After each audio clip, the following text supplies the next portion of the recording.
Ich bin in Norwegen, gerade stehe ich an der Aussichtsplattform in Steggestein und ich bin nicht einfach so zum Spaß hier, sondern für den Home Entertainment Release von DRACHENZÄHMEN LEICHT GEMACHT 3.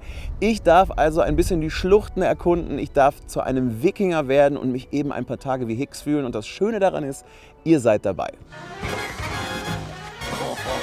Eines kann ich direkt sagen, mich hat eine Landschaft lange nicht mehr so beeindruckt. Das war der wirkliche, absolute Wahnsinn.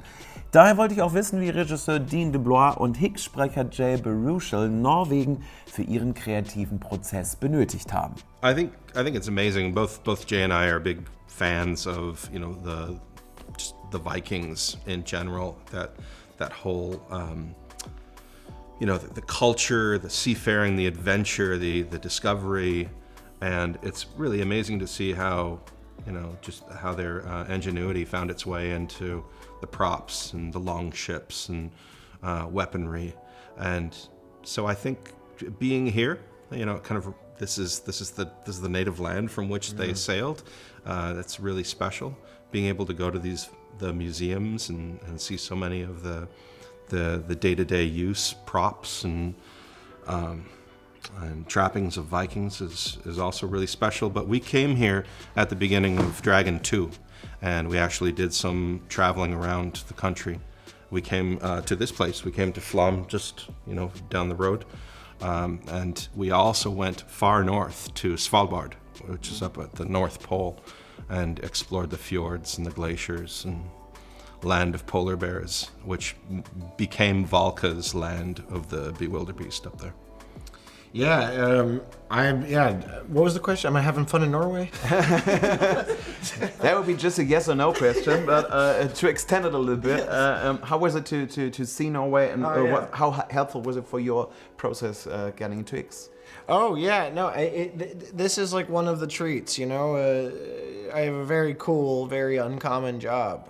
And one of the many benefits of playing Hiccup is I get to come to places like this, and it's hard not to be humbled and inspired and at peace by at a place like this, And in terms of this is an endless source of inspiration, this landscape, and but I also came into playing Hiccup already having been a history nerd that was pretty well versed in Viking mythology, so I had that already to draw upon, and but yeah, it's super cool. Die Kollegen von Universal hatten eine tolle Idee. Dominik soll einmal das Gefühl haben, durch die Landschaft von Norwegen auf einem Drachen zu fliegen.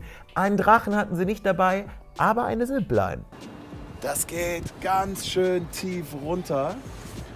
Und ich habe vorher so ganz selbstbewusst gesagt, so Leute, das ist überhaupt gar kein Problem, mache ich, easy, was habt ihr eigentlich? Und jetzt geht langsam die Pumpe. Ich bin sehr gespannt, wie das wird, und freue mich auf meinen Flug. 3,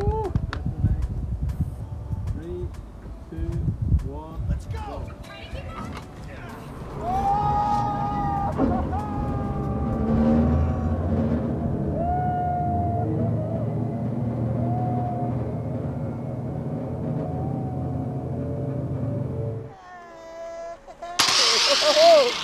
Oh, ist das geil. Leute, es ist wirklich so, als würde man wie ohne Zahn durchs Tal fliegen. Man sieht die Bäume am Boden, man sieht alles. Es ist nicht zu schnell, man kann noch echt so ein bisschen gucken.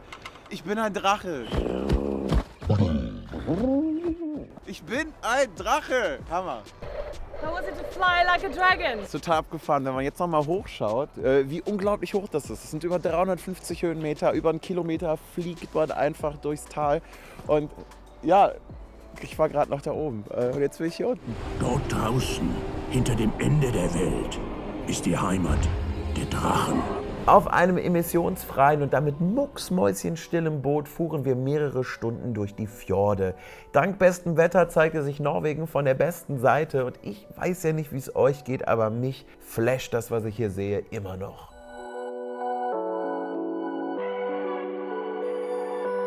Während ich also auf dem Weg in ein Wikingerdorf bin, bekommt ihr noch ein paar Ausschnitte aus meinem Interview. So what I love about this series is just that you are celebrating diversity and several character traits, even weakness.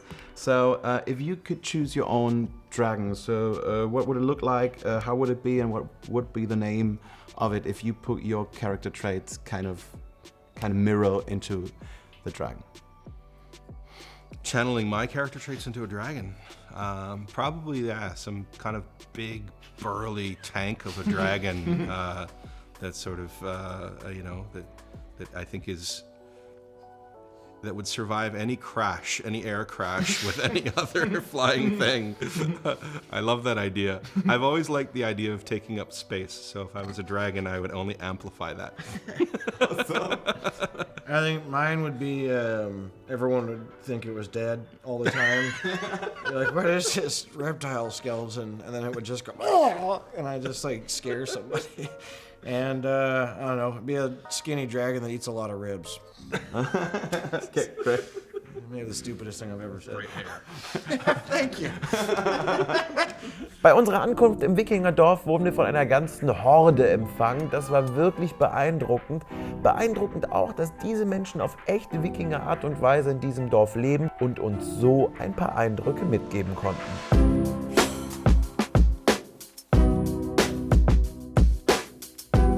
Jetzt kommt etwas, worauf ich mich riesig freue. Ich werde nämlich jetzt eine Axt werfen, beziehungsweise so ein bisschen mich da mal so reinfuchsen.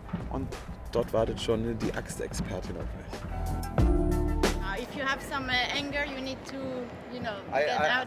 I will find some. It's now or never. You killed my father! So here, you will hold the axe like this, like, you know, at the very end. Yep. And then swing it a little bit, try to find your balance. Okay. And then up behind your head, and then, ha! Got You it? can try yourself. Okay, it was just like that. Yes, and then. In the back. Wow! Yeah! Das Axtwerfen hat auf jeden Fall schon mal richtig gut funktioniert. Wenn ihr also in irgendeiner Art und Weise mal Ärger habt und ihr mich braucht und eine Axt zur Hand ist, wisst ihr, ich kann auf jeden Fall jegliches Problem lösen. Wow! Yeah, very good. Alle haben gesagt, es ist total schwer und ich habe einfach jede Axt getroffen. Ich habe schon so oft versagt, aber Axtwerfen, das kann ich. Mega geil. Beim Bogenschießen wiederum war es ein bisschen schwieriger, aber die ganzen Fehlversuche erspare ich euch jetzt. Ihr seht einfach nur, wie ich konsequent das Wild erlege.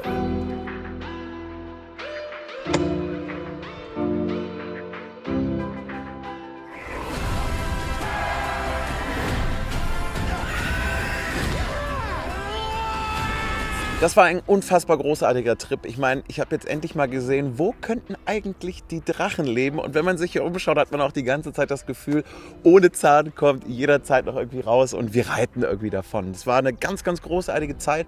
Ich hoffe, ihr habt ein bisschen was sehen können, wie Norwegen eigentlich aussieht und woher die Drachen kommen. Und eben auch DRACHENZÄHMEN LEICHT GEMACHT 3. Wer nicht nach Norwegen kommen kann, kann sich das eben alles auf Blu-ray anschauen. Jetzt ist ja dann eben auch der dritte Teil raus. Ich verlinke euch auch nochmal eine andere Special bzw. mal eine Review zum Film und ja, ab dem 13. Juni überall und ich fliege davon. In diesem Sinne, macht's gut und ciao. Ist recht, Kumpel. Es wird Zeit.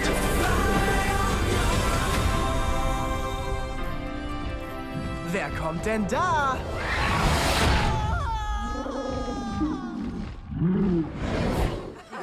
Kein Wort.